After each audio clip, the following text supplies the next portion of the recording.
book, and and he has uh, done a lot of the early work on historic accounts of jaguars in Arizona. And he's a good friend and mentor, but also probably the leading expert on this subject in the state. Um, so a bit of a history of jaguars. Jaguars were found across the United States historically, and as far as Nebraska and even further north than that, they, for some reason, although we're not quite sure, were pushed back to the southern reaches of the United States towards the end of the Pleistocene. We assume the Pleistocene droughts pushed them back, but we really don't know. Prehistoric jaguars were much larger than present day jaguars, about 50% larger. And that is really the only difference we have between prehistoric jaguars that were in North America. Matter of fact, that's the only place they were because they evolved here. So there are prehistoric jaguars and the jaguars that we have today. In historic times, they were found only in a few border states. There's a record or two from right on the California border, and then they go all the way over to western Louisiana. But again, just right on these border states with Mexico is where we find them. I think I skipped a slide here. Let's see if I can go back. Yeah, so jaguars basically are the third largest cat in the world. They achieve a maximum weight of about 300 pounds, but all the jaguars here in the Southwest and in northern Mexico weigh about 145 pounds, which is comparable to our mountain lions, but they're built much more robust than mountain lions. They have a heavier skull, a larger sagittal crest, which is where the muscles attach on top of the head for the jaw muscles. They're much heavier and bulkier through the shoulders, and they've kind of got a pinched rear end. So a big, formidable cat. They're the only cat in the Americas that possess a hyoid bone, which allows them to roar. Things like mountain lions scream, they don't have that bone, so they have a different, they can't make the sound that we all associate with African lions. Jaguars are habitat and dietary generalists, and we'll get a little bit more into that. But they eat just about anything they find. And matter of fact, one of our jaguars here in Arizona was documented killing and eating a bear, the one that lived in the Santa Rita Mountains. But turtles, frogs, armadillos, small mammals, big mammals, it doesn't matter. They'll eat anything just about. Most of our jaguars are believed to live or feed primarily on deer and javelina and other mammals. But again, tortoises, things like that wouldn't be an issue for them at all. Also, jaguars don't bury their prey like lions do. And that's one of the ways we can tell when we're looking at remains left by jaguars as opposed to those left by mountain lions. Here's a skull of a male jaguar that was killed in the Sierra Tamaulipas down in Tamaulipas, Mexico. And it's on a pelt of a jaguar.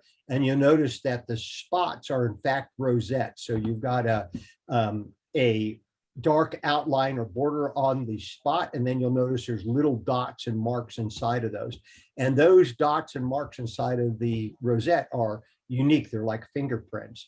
And one of the ways that biologists tell when there's a new jaguar in the state is by looking at those spots, and they can tell that they're in fact a different animal than what they've been photographing before. In fact, a lot of times these faces or these spots will look like little faces, and they're named after that. So they'll say, oh, the Pinocchio spot on Macho B, that was his big identifying character, and this spot on so-and-so. So anyway, that's the way that all the jaguars are singled out and identified as each one is discovered here in the state. Jaguars are absent from the archaeological record. We have no remains of those. We have remains of just about every large vertebrate that's found in the state, but jaguars are not among them. So jaguars, as I mentioned, are characterized by this barrel chest and these large heads, rounded ears, spotted faces. Not all the spotted cats have spots on their faces, and the hyoid bone that we talked about, and the white spots on the back of the ear, which are almost absent in mountain lions. You've got to look hard to see them. So right now, all our jaguars that we get in Arizona are coming from a source population about 150 miles south of the border at the confluence of two different rivers down in northern Sonora. And the health, future, and in fact, the history of Arizona's jaguar populations has relied on this population from the beginning. So this is our jaguars that have always been in Arizona, probably come from this source for thousands of years, or primarily thousands of years. And it certainly is verifiably the source of our jaguars, probably in the last 100 years or so. So this is a graphic I put together to kind of show you the way jaguars move up into Arizona. And those two larger arrows at the bottom, or two arrows at the bottom, that's starting from the source spot in Sonora, Mexico. And if you notice, these jaguars are moving up through the highlands of Arizona and then onto the Colorado Plateau and spreading in pretty much all directions from there. And we can surmise that this is the route of travel, not only from photographed animals and photo trapping throughout the state, but also from looking at the records. And we find that jaguars are invariably associated with highlands. They're not an animal in the flat. And we look at a distribution map in a little while, we'll be able to see the areas of the state where we have no records of jaguars. And you can see that indeed they're using these mountain ranges to travel. They don't use river corridors or riparian corridors to move about. They are using the tops of the mountains that are rich in game. And so this spot in Sonora is the confluence of the Rio Herrero and the Rio Bavispe. And you'll notice that the jaguars are following what we call the Madrean Highlands north out of Mexico. And if you watch that bigger arrow, that is the primary jaguar migration route in the United States. That is the most important route for jaguar movement in northern Mexico, from northern Mexico into the United States. And you can see it's following this range of mountains that is contiguous from the Sierra Madres on into Arizona. And the smaller arrow, that is a lesser migration route, but also jaguars have been known to use that. And they either follow the course of that arrow and move on up, or they reach a dead end there in the Chiricahua Dos Cabezas Mountains. And that's where the one jaguar that we have in Arizona currently is in those mountain ranges. So what we did in our project is we actually had a friend or an acquaintance pick out or bring to our attention a picture of a jaguar that none of us had ever seen before. And it was in a bar in Superior. And so we went up and looked at it and we talked to the owners, and that sparked a search going through all the newspapers and historic records we could find for additional historic jaguar records. Prior to this project, there were about 65 or so that were recognized for the state. And we pushed that number up to 82, actually more than 82. And we found many of these in newspapers and some new photographs that just fell into our lap or we managed to dig up. We took all these records and we went through the table that Dave Brown and Lopez had assembled for their book, and we edited it, threw out duplicates, and then refined it. And to that table, we added all the known information about each jaguar, where each jaguar, if there was a specimen where it was deposited, and we vouchered all the photographs that we could find. And so one of the things I mentioned about, these photographs and whatnot of these dead animals, I'm very ambivalent about these photographs. And so, jaguars are no doubt spectacular and really charismatic animals, and it's sad to see them dead. But if they had not been killed, I would not have a record of them, and we would not know that they had existed. And this is a real conundrum because, would I rather a Jaguar lived out there and died in Arizona without us ever knowing about it, which no doubt many Jaguars have, or would I rather have a picture of a dead Jaguar or some kind of record that would allow me to understand where they were found and what they were doing and the circumstances around surrounding their death. And so it's really a tough thing, and it's really difficult as a biologist and a scientist to struggle with this schizophrenic attitude of, yes, I want those records, and no, I don't want people killing Jaguars, back and forth, back and forth. Anyway, regardless, by putting all of these photographs and all these records into museums, it allows other researchers that come after us to access those specimens. And a lot of people are really anti-museums, or killing animals and putting in museums. But I can tell you as a biologist and a scientist that these things are incredible resources for not only genetic material, but knowledge that's locked up with them for unlocking the past and the future. And these things are crucial to wildlife research, management, and understanding. And really today with modern genetics, they are essentially an arc of tissue that can be drawn in some cases to understand animals better, but also maybe actually bring some animals back that have been driven to extinction. So it's I can't stress how important museums and museum collections are, and even more today than they were historically. So what we found is that we could document 82, more than 82 actually, Jaguars from Arizona.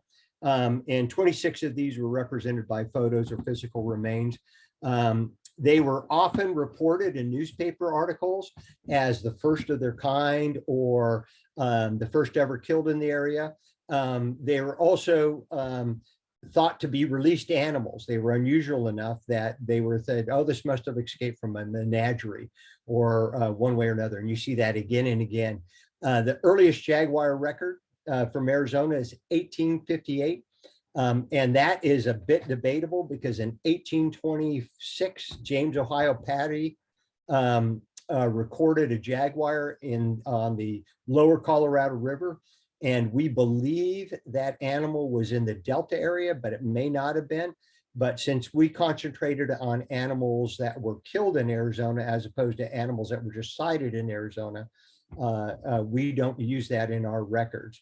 And the reason we go with animals that were killed or photographed in the state is if you just go on reports of something seen, it is less reliable than having a specimen.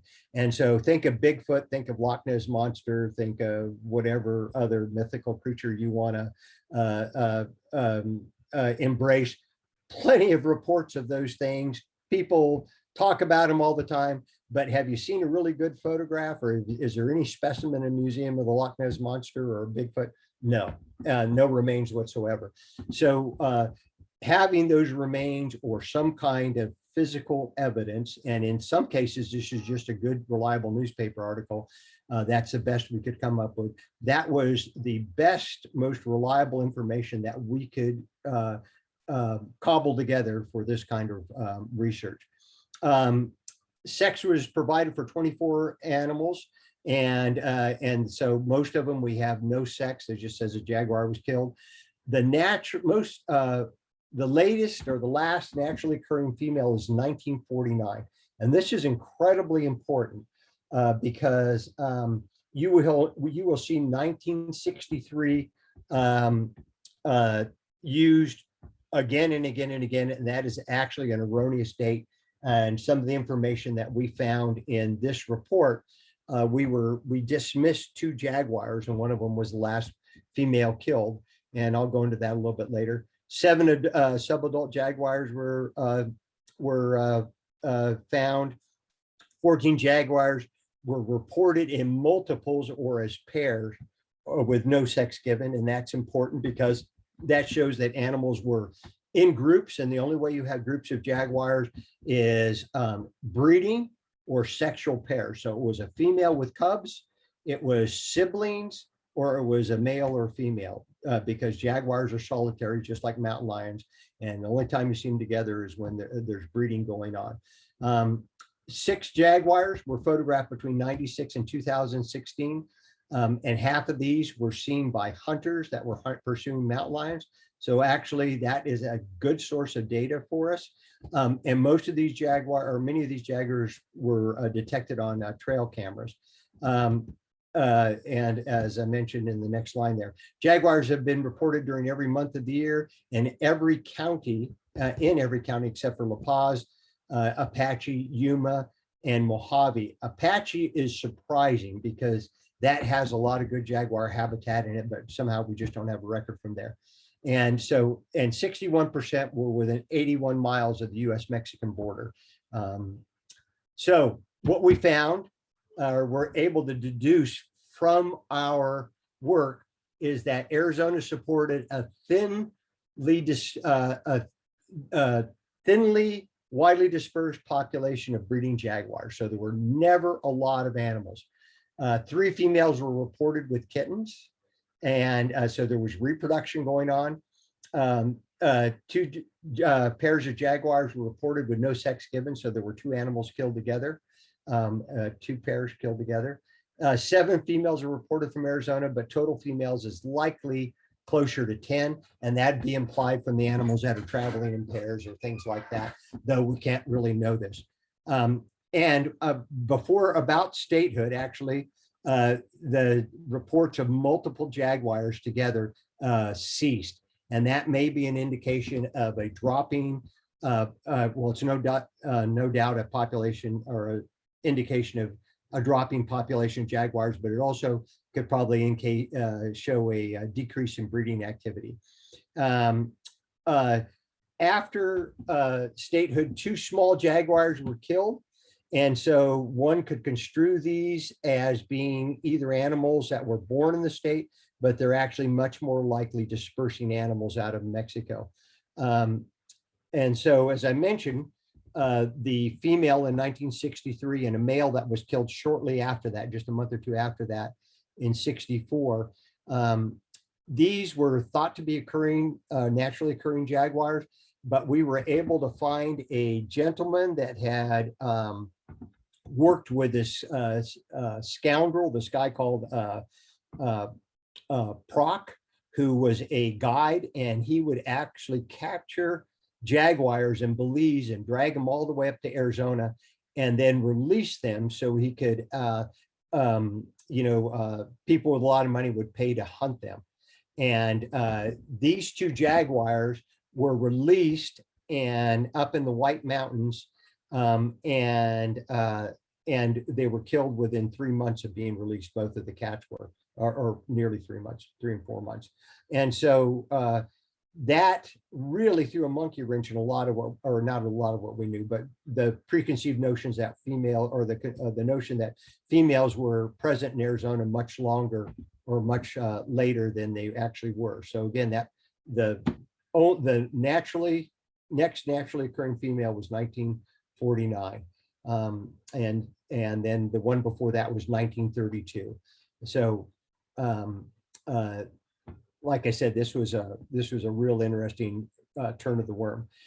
Jaguars are never common in Arizona. The most we ever had reported from any one range is 8.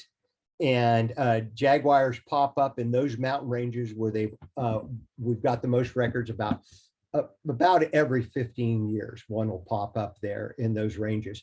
And when we look back at records from the animal control people and other things, jaguars were never taken with the degree of regularity as black bears, mountain lions, or wolves for that matter, Mexican gray wolves. They were always something special, very unusual. So we've never had a lot of jaguars in Arizona, and that's really important to understand, that this was always peripheral range. Most historic records, as far as you can go back, likely represent dispersing animals from Mexico. And males are the big dispersers in these cats. And so it would stand to reason that most of our records are males. But again, don't forget that we had some breeding going on here. The jaguars basically disappear from north of the Gila River by 1957. We got one record north of there as late as 1980. But after 1957, you don't see them out of the border counties there where they occur today. And so let me see here. And so 18 jaguars were reported as stock killers. And in fact, that's one of the main reasons jaguars were so heavily persecuted, because of their tendency to kill stock, but certainly not all of them were stock killers. And then no decade has passed in Arizona without a jaguar popping up, which is pretty interesting. But the greatest number of jaguars we have is from 1901 to 1920, where about 49% of the jaguars records occur during that period, and that's about 39 cats. So this is jaguars by county, and you can see the total numbers here.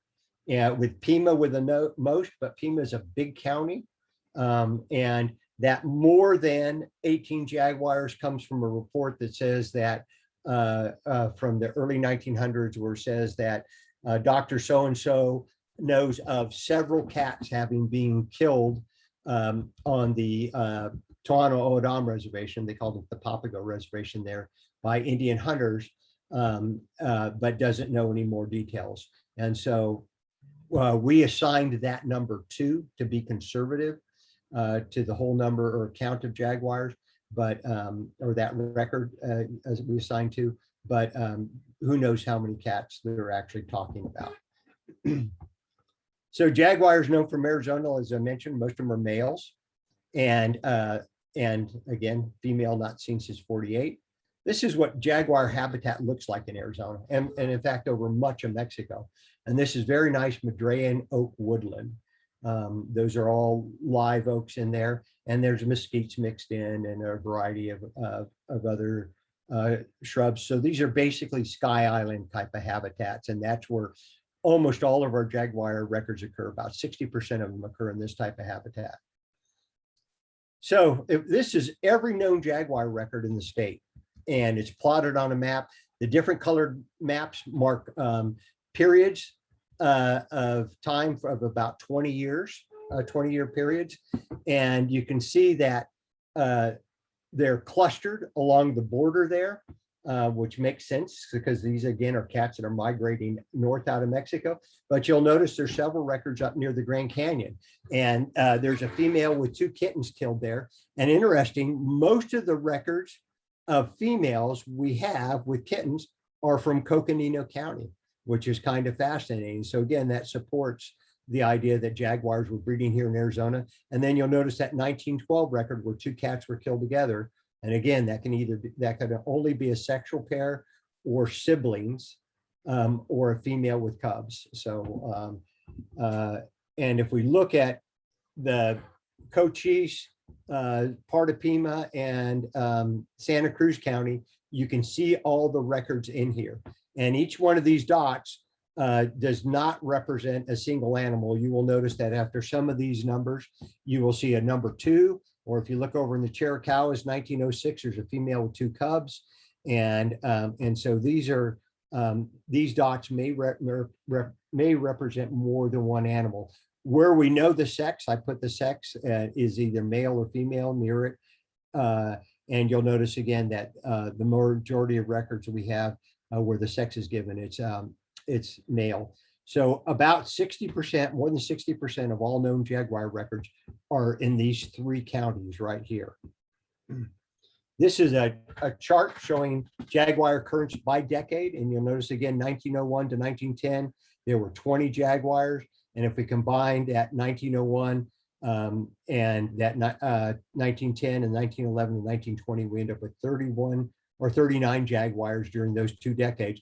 But you can see no other decade comes anywhere close to approaching that short period in there where jaguars were popping up with some degree of regularity And even when I say that, you have several years where there may not be a jaguar reported. But I think what you see is after that period, we've really made a dent in the number of jaguars in the state. And that number just keeps declining. So this is a really sad picture, and the way they have it strung up there, I've always found disturbing. It's kind of like they lynched it. But this is one of the last known jaguars from Texas in 1947. But jaguars were really heavily persecuted because of the conflict with the cattle industry. And it's important to understand that there was a bounty on all predators that throughout the state. And so they were killed every time they were seen. And then on top of that, there was an organization called Predatory Animal and Rodent Control, which is now transformed into Wildlife Services. And those people's job is 7 days a week, 24 hours a day. Their job is to kill predators that conflict with the cattle industry. And if you go back through historic accounts from the early 1900s, you will see lots of things by Musgrave, or articles where they're interviewing Musgrave or other people from the Predatory Animal Rodent Control Service that are saying, we will not rest until every predator is killed out of the Santa Rita Mountains.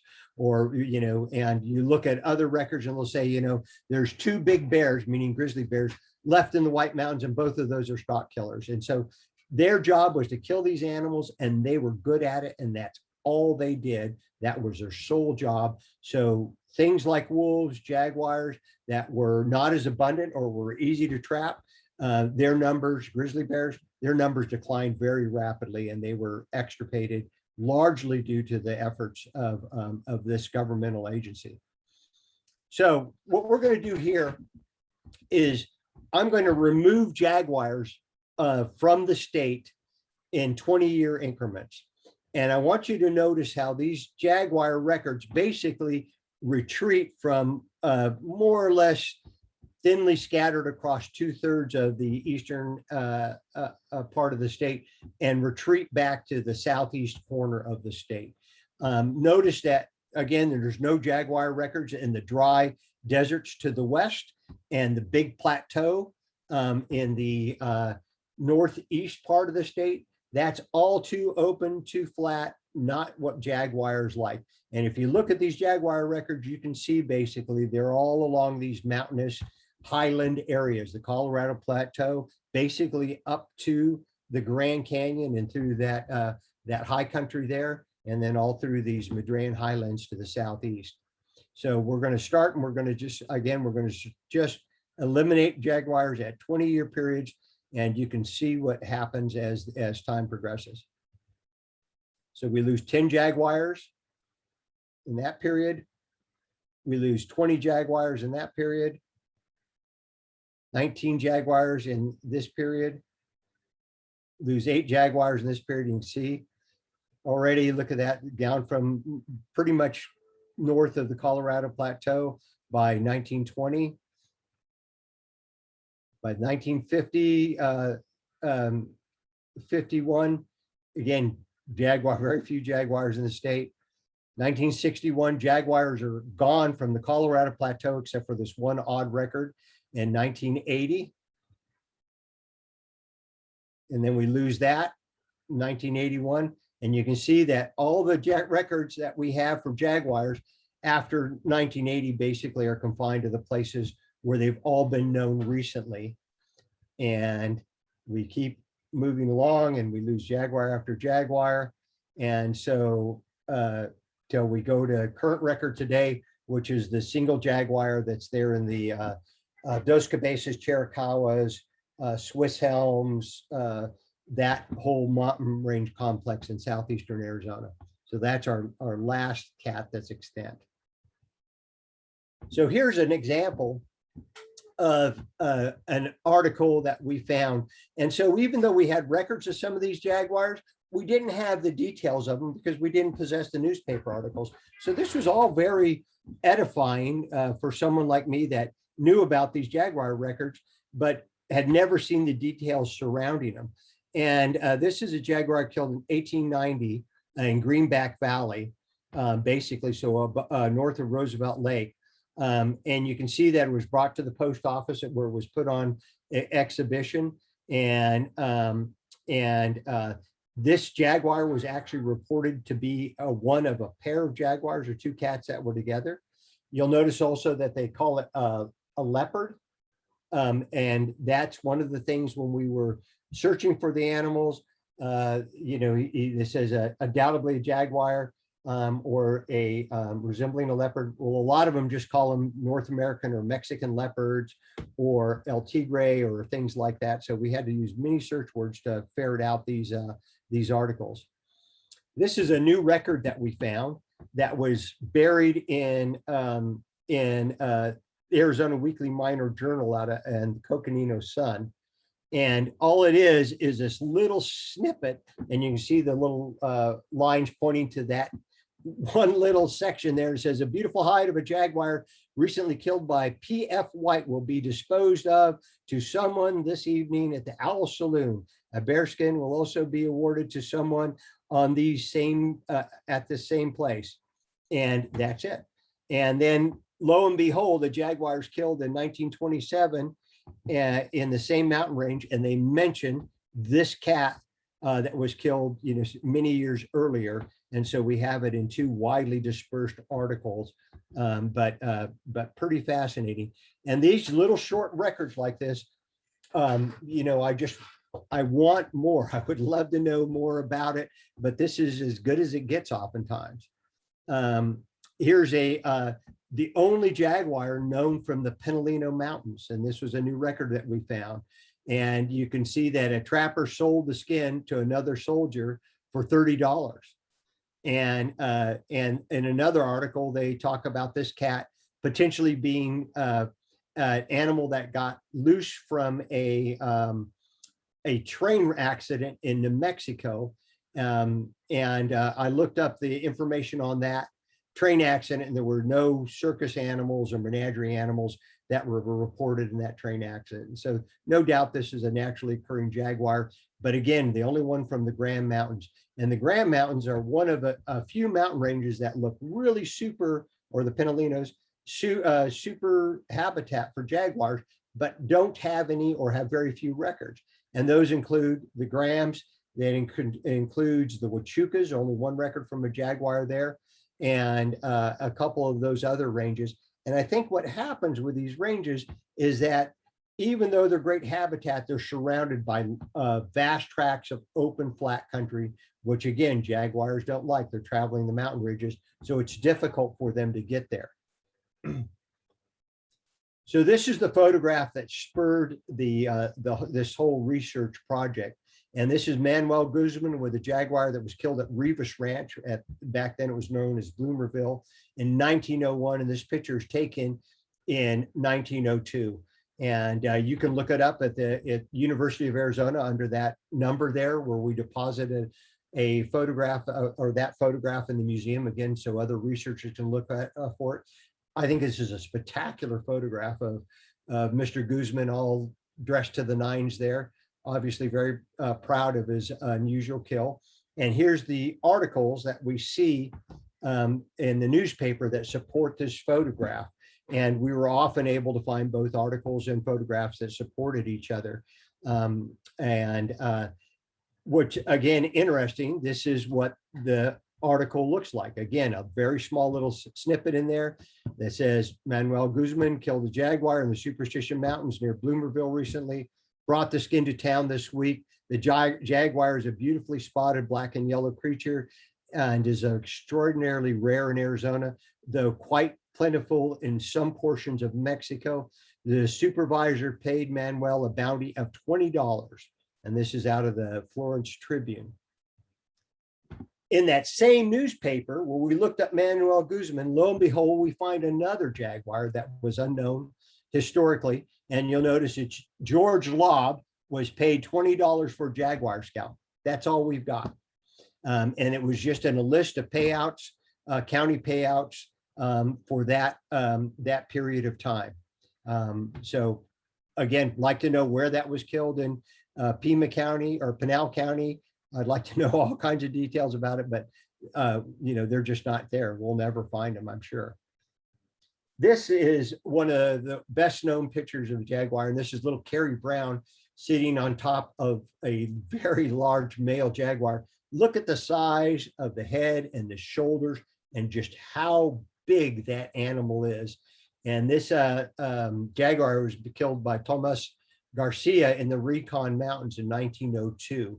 And there's where you can find the newspaper articles regarding it. And this picture is taken on the porch of Brown Saloon in Tucson in 1902. And you'll notice that on the head and the neck area, the fur looks a little funny there. And that's because when it was shot, it fell into a fire that the hunters had built to smoke the animal out of a cave. And it was burned. So, and here's actually the article that goes with that. A monster spotted leopard of a kind that has never before been seen in Arizona was killed Saturday by a Mexican hunter at the foot of the Recon Mountains. And so again, very typical, reported of the first of its kind, never seen like this. And then the size is exaggerated on the count. And somewhere in the account, not this section, it looks like they reported at 300 pounds, which is not accurate. That's probably a big 145, maybe a 150-pound cat. But you can see the whole story there. Again, we didn't have the story surrounding the cat, so lots of fascinating details that go with this animal. And here's another new historic record that we found, and can't get any information other than this one was killed north of Wickenburg, or north of Phoenix, probably at the junction of a Slim Jim Creek and the Hassayampa River, where this Mr. White had the White Gold Mine, and the camp cook shot it. There may be a photograph somewhere or something. Again, we've had no luck finding it. I need to go up to the Charlotte Hall Museum and rifle through records there and see if I can find any further information. I haven't done that yet, but again, a new cat that we had been unaware of. And then here's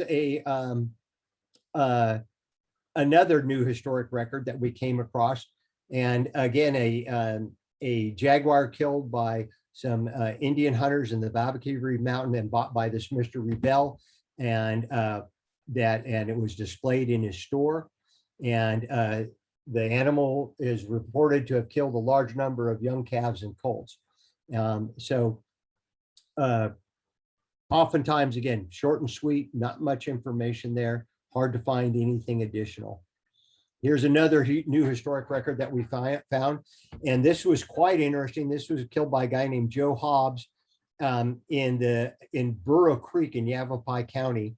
And this was quite a lengthy article that went into a lot of details. The animal was first had killed a burro, and then some hunters took after it, tracking it down with dogs, and the animal would move from spot to spot. And if you've ever been in that country, you'll know there's not any big trees, but there are these massive boulder piles scattered throughout that county or that country. And the jaguar would bay on those boulder piles, and as the hunters would approach, it would take off the other side and kept running. Eventually, they ran it into this Joe Hobbs, who killed it late that afternoon. The animal, I'm convinced there's got to be a photograph of it somewhere, because the animal was put on a train and the hide was taken around on display for quite some time.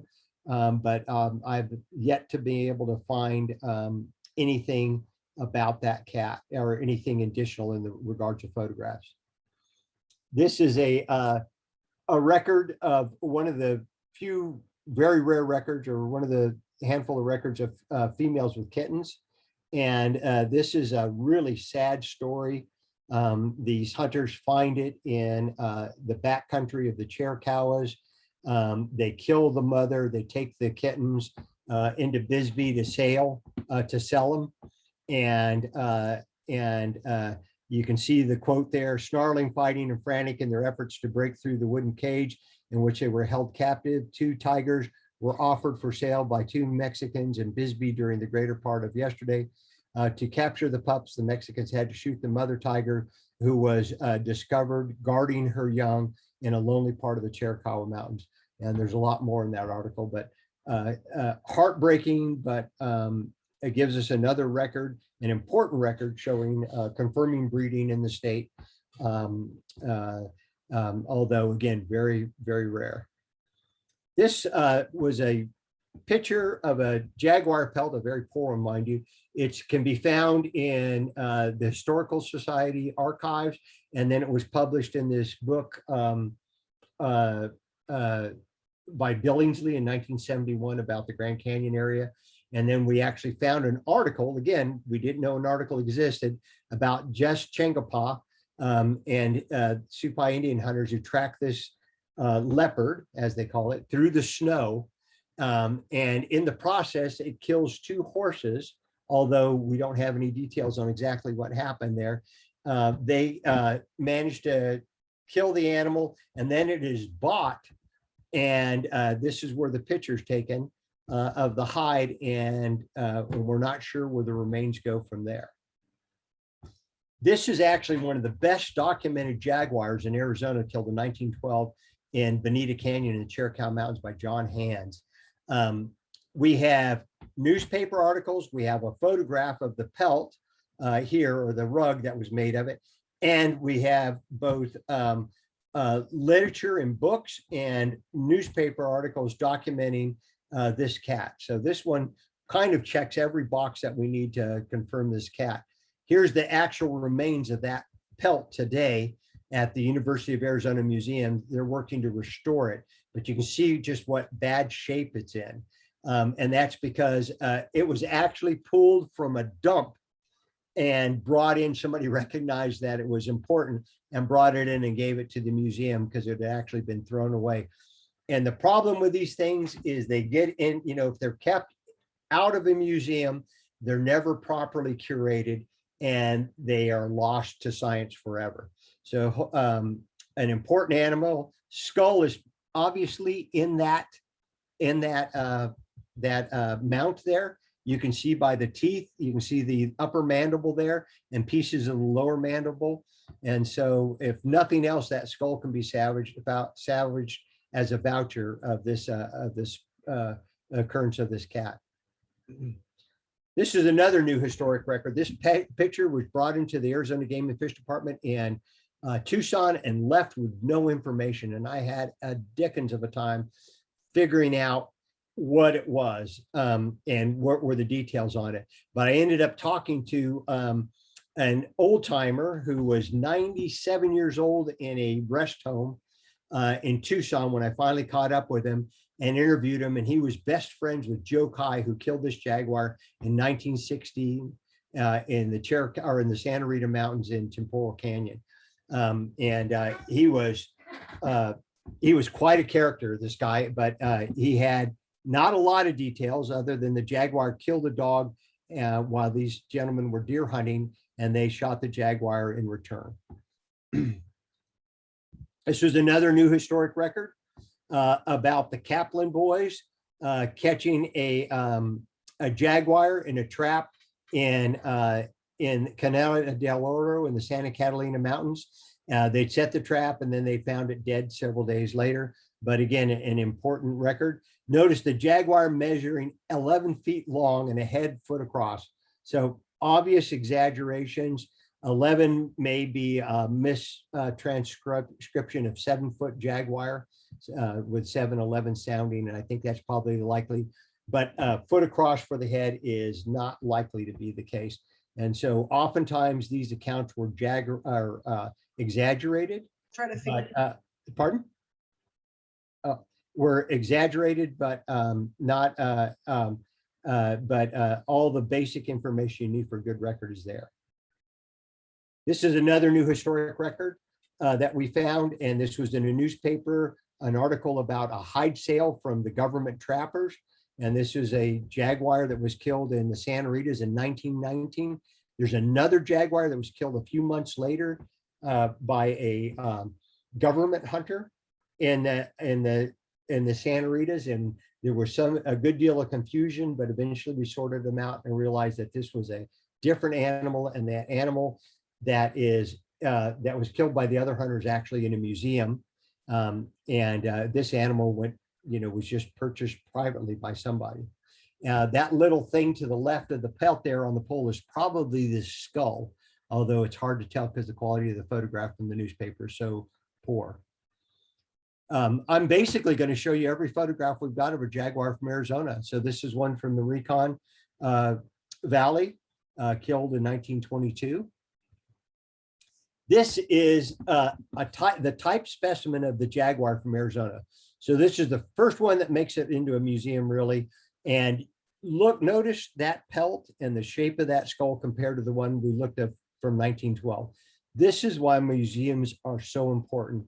The colors and the quality of that hide, that animal could have been killed yesterday. It's absolutely in beautiful shape. And when things get into scientific institutions where they were looked at and cared for, this is what you have and the kind of records you have. But this is killed by Jack Funk up on the San Carlos Indian Reservation. And it is the largest jaguar known from Arizona. So a really important animal. We have an article, we have and we have a specimen, but we don't have an early photograph of it. This is another new historic record of a jaguar killed in 1922 by a dove hunter, and he shoots it with a shotgun. It's a very small cat. It measures 5 feet long. So this is one of the things, again, that could have been born here, but is likely a young adult, or sub-adult that was migrating north out of Mexico. This is a jaguar killed in 1927. These two gentlemen are carrying it through the snow, and it was killed north of Prescott in the Santa Maria Mountains. And here's the whole article that we were able to find about it. Again, we didn't know any of the details till we did this research project. And we found out that the guy was out running cows in the morning, or actually hunting mountain lions that had been a problem on the ranch, ran across the tracks of this cat, trailed it with dogs. It killed 2 or 3 dogs before he killed it. And again, an super interesting record.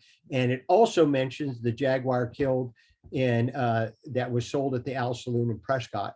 As it says, Pete White killed a Mexican jaguar about 15 years ago in the same country and raffled the hide for $150. So Mr. White did pretty well with raffling out off his hide there in the saloon. This was, again, another record that we knew about, but we didn't know any details. And here we ran across the article.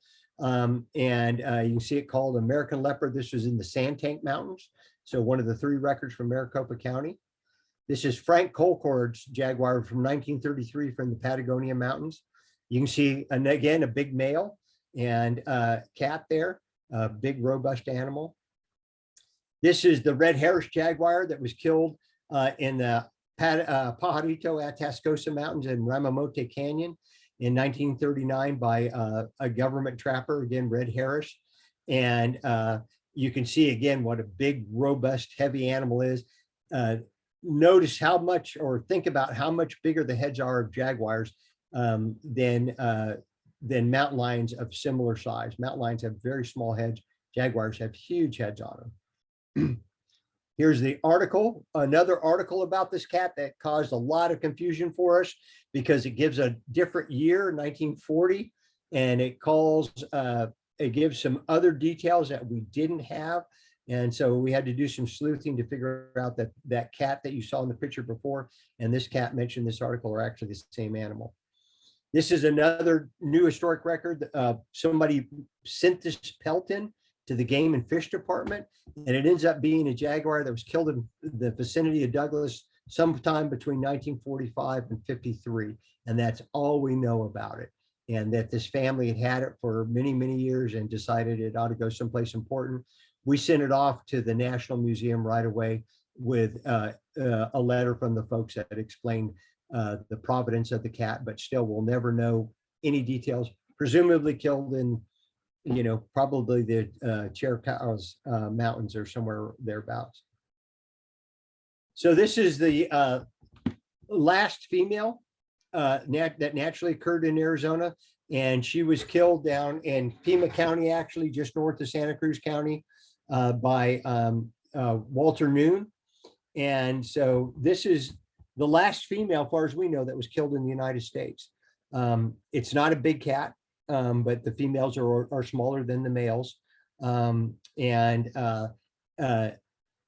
These were deer hunters, and the cat was, while they were gutting the deer after they killed them, the cat actually was seen lying about 30 yards away in the grass watching them. The gentleman holding the jaguar's head is the one who shot it.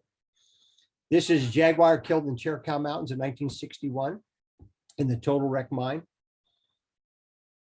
This is the female that was thought to be the last occurring female that was killed near Big Lake in 63, but this is one of the two cats that ended up being an illegitimate cat that was actually imported from Belize and released.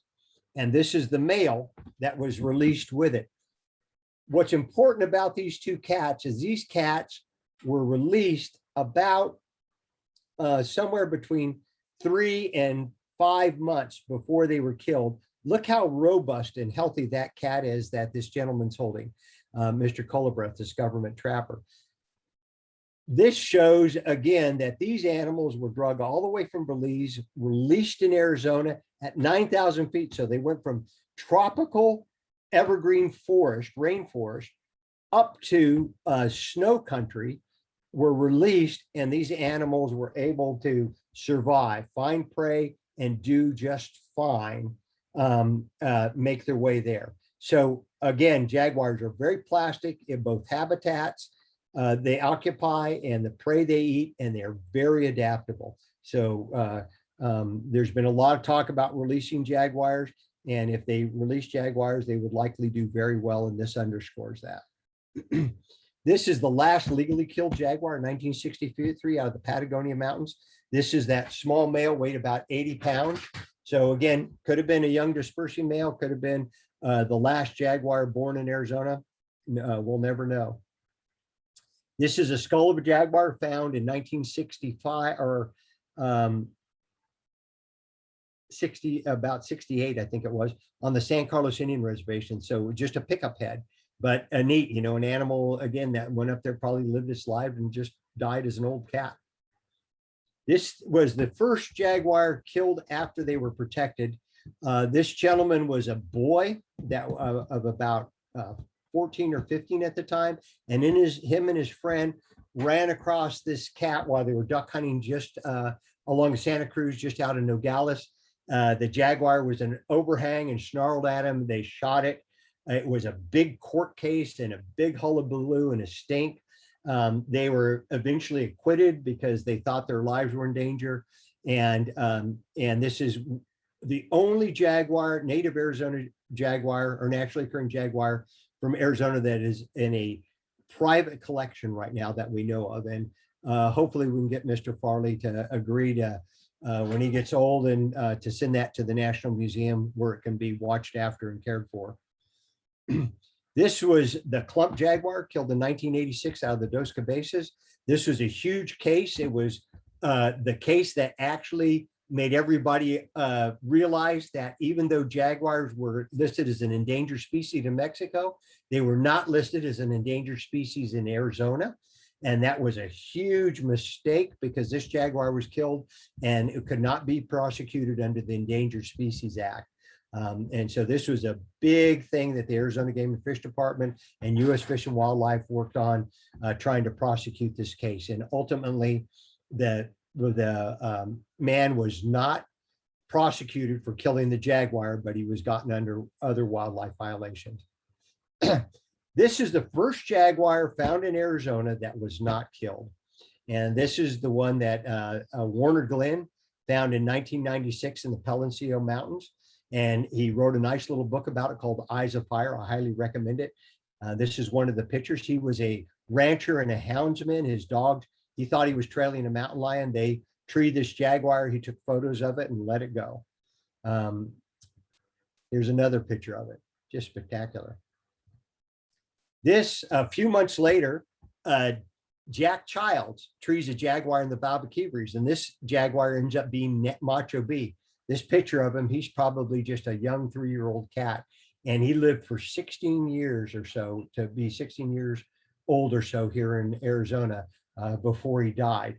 But this is the first known picture of him, or the first picture of him. And Jack is actually an author on this paper with myself and Dave. This is the jaguar that lived in the Santa Rita Mountains for so long. It was also treed by a houndsman named Donnie Finn. And while they were hunting mountain lions, and they photographed it and let it go, this jaguar went on to live in the Santa Rita Mountains for many years before it disappeared in 2015. So about 4 years it was heard from or seen very regularly, and then something happened to it. Nobody knows. Here's another picture of him. You can see what a big head, what a magnificent animal that is. So basically, you've seen almost every picture of jaguar from Arizona, except for a picture of the last one that's still in the Santa Rita Mountains. And things to think about, that we covered here is that more than 82 jaguars are known from the state. Jaguars were heavily persecuted in the state, just like other predators. Most of what we know about the distribution of jaguars is because someone killed one or got it or got published in or placed in a museum. Jaguars were never common in Arizona. 82 records may seem like a lot, and there's no doubt there are many out there we don't know about. But even at that, if we only had 150 jaguars known from Arizona, or even 300 jaguars known from Arizona over 160 years, that is not a lot of animals. So they were never common anywhere in Arizona. And there was a breeding population. We have evidence of breeding. We have support for that. We know that occurred, but again, there wasn't a lot of breeding going on. Jaguars are habitat and dietary generalists. So they eat almost anything and they can live almost anywhere, except for the dry, low deserts. You don't see them in those habitats, and you don't see them in big, open, flat grasslands. The source population of Arizona jaguars is 150 miles south of the international border. That population is declining. And the future of our Arizona jaguar population relies on political issues like the border wall, and it relies also on things like Mexico working to conserve jaguars in Sonora, where our jaguars are coming from. And as sad as it may seem, it is unlikely that Arizona will ever support a breeding population of jaguars again. And that's the ugly truth.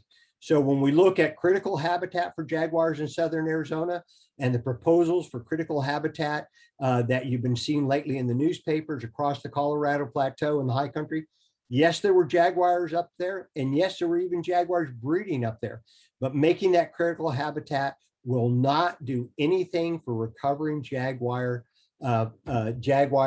population or bolstering the jaguar population if you don't have jaguars to put into there, or jaguars migrating there. And we don't have many jaguars migrating north. That is the big thing that we are really lacking. And even if we had naturally occurring female, was 1949. So even though males are wandering north, we are not having females wander north. And you can't have a population without breeding. So the only way we will ever have a breeding population of jaguars in Arizona is to actually capture females and release them in Arizona. And we'll need more males than just one to get a population going. So any questions on this presentation that anybody has?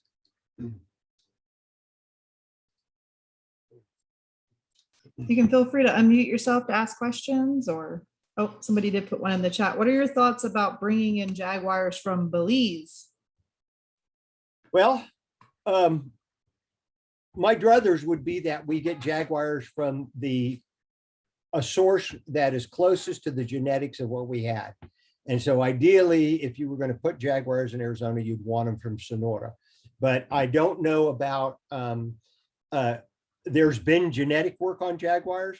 And the Pinrod Jaguar, we weren't able to get a sample of, which was one of those Belize Jaguars. And we didn't have a sample from the Culebreath Jaguar. So we don't know how closely related those animals are to the animals that were found in Arizona. And if you're going to put something back, try to put the right thing back would be my suggestion as a biologist.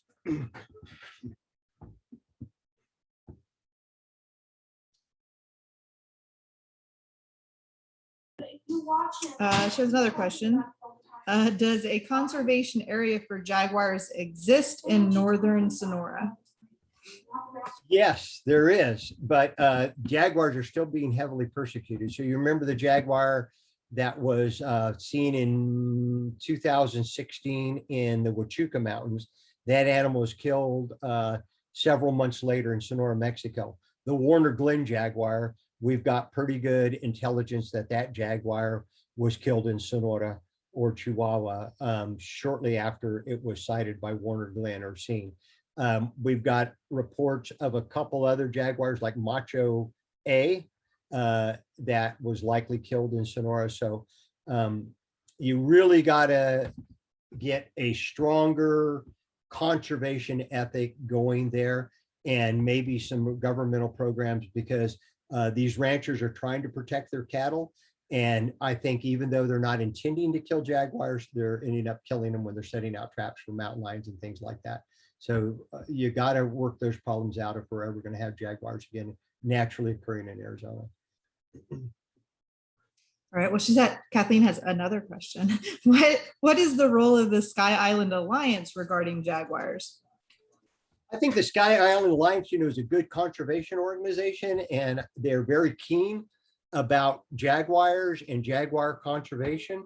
I don't know exactly what role they're playing other than advocacy and conservation, trying to get lions set aside. But remember, there's already a critical habitat designation across all of southern Arizona in those Sky Island Mountains, but there's only one jaguar in all that area. So as a biologist, and so I'm taking my emotions out of this and what I would like in my fairy tale world, and looking at this as a real conservation issue, and the way things are supposed to be approached.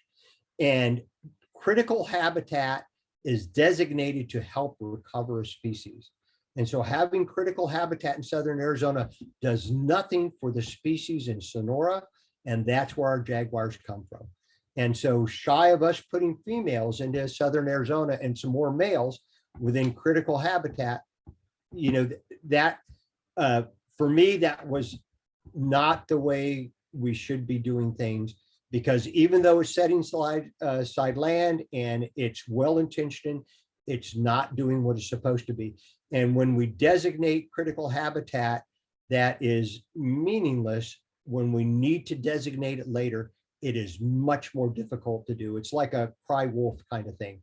And so everybody that's my age remembers the snail darter debacle. And so you've got to pick your fights, pick them judiciously, pick good ones, and fight hard. But don't throw away your chips on things that aren't going, or that are meaningless. And so in my mind, this was unfortunate. And the talk about designating critical habitat across the Colorado Plateau. Again, why aren't we concentrating on where we got critical habitat already designated and recovering jaguars there? Why are we looking at someplace else? So all this big hullabaloo lately over that whole thing about that you've been seeing on the news about these guys in the research there. With all due respect, there was nothing really new in that. I mean, we knew all this stuff. We knew there were a bunch of jaguars up there. You saw the historic records. So there was nothing really surprising in there. And I would like us to start talking about the critical habitat here in partnerships with Mexico, recovering jaguars in Mexico, so we can have jaguars here, and whether or not we can talk about seriously about moving jaguars into southern Arizona and females again, because not likely to happen on its own.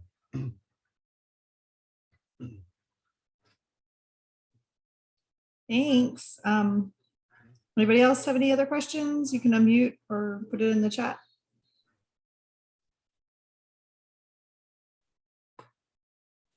I actually got to meet Glenn's daughter last year. Eric did a fish and game workshop down at the Chiricahua Mountains at the park. So that was pretty cool. He was actually supposed to come, but had to move some cattle or something at like the last minute because of some rains or something. So she ended up coming in his place, but it was still really cool to get to meet her because, you know, she knew the whole story and everything.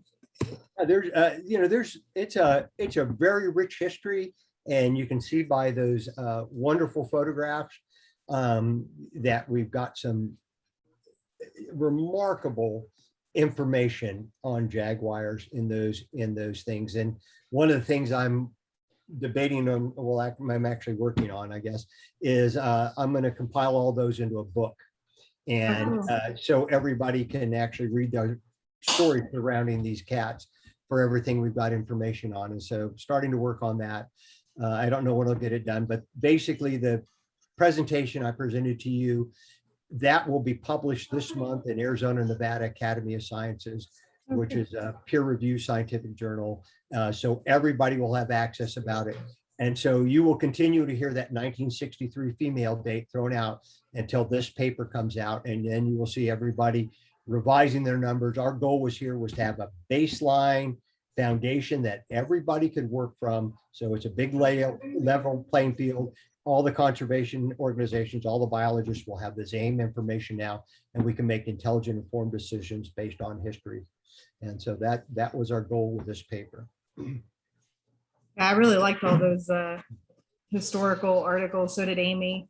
Yeah, it's all very fascinating. It is fascinating. I really enjoyed the work. Kathleen had one more question. If Mexico is having a shortage of jaguars, how can they be moved into Arizona? That's a great question. And the answer is they probably can't. And so that's why conservation, if we want jaguars in Arizona, we've got to save jaguars in Sonora, Mexico. So let's get that problem fixed, because that's the broken wheel. And then once we get that problem fixed through partnerships or whatever needs to be done, then let's look at, getting jaguars back in Arizona. And there are several organizations working on that with Mexico and the partnerships, but it's a tough nut to crack. Those people are working very hard and doing fantastic work, but the numbers are still declining according to all the data that we have.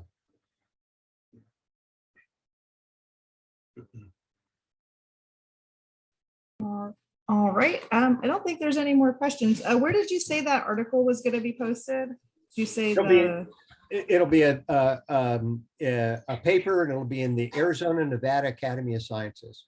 Okay. And so that's a journal that's actually published right out of the Mesa Southwest Museum, and so it's a peer-reviewed journal. So it's a good scientific journal, and it's important to have peer-reviewed journals because it's all about the credibility of the work. And you will, scientists being scientists, you're going to see people come out and challenge our results and our findings. It's going to make a lot of people unhappy because, again, female jaguars disappeared so much earlier, but that's all part of the scientific project or process. And if people come out, some scientists or researchers, and say, you guys got this wrong, and we got it wrong, but we'll eat humble pie, because that's what you do as a scientist. But this gets the information out here for everybody to look at and examine, and then makes it up for debate.